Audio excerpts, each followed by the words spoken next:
नमस्कार सर्वांना। मी ज्ञानेश्वर बांगर, जिल्हा परिषद शाळा गरुडेश्वर प्राथमिक शिक्षक। आमच्या जिल्हा परिषद शाळा गरुडेश्वरमध्ये आम्ही बऱ्याच दिवसापासून वेगवेगळे उपक्रम राबवतो। मुलांच्या बौद्धिक आणि शैक्षणिक तसेच बौद्धिक विकासासाठी आम्ही वेगवेगळे उपक्रम राबवत असतो। त्यामध्ये आमच्या वर्गामध्ये चालू असलेल्या आता 5वीच्या वर्गामध्ये एकादशी बक्षीस उपक्रम, तर प्रत्येक एकादशीला आम्ही बक्षीस देत असतो। परंतु मागच्या एकादशीला आम्ही मागील एकादशीला कुठलेही टार्गेट न देता सर्व विद्यार्थ्यांना मी माझ्याकडनं हनुमान चालीसा वाटप केले होते।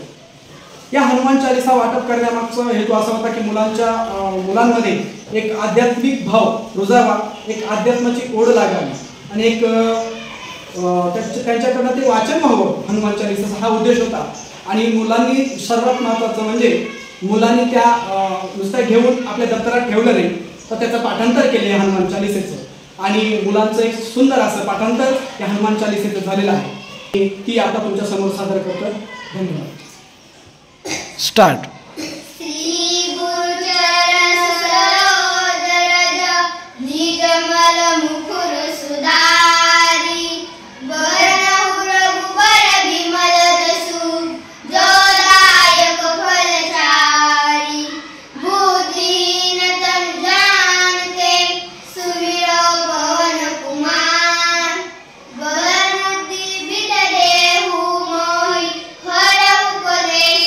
Bye.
पवन सुत हनुमान की जय।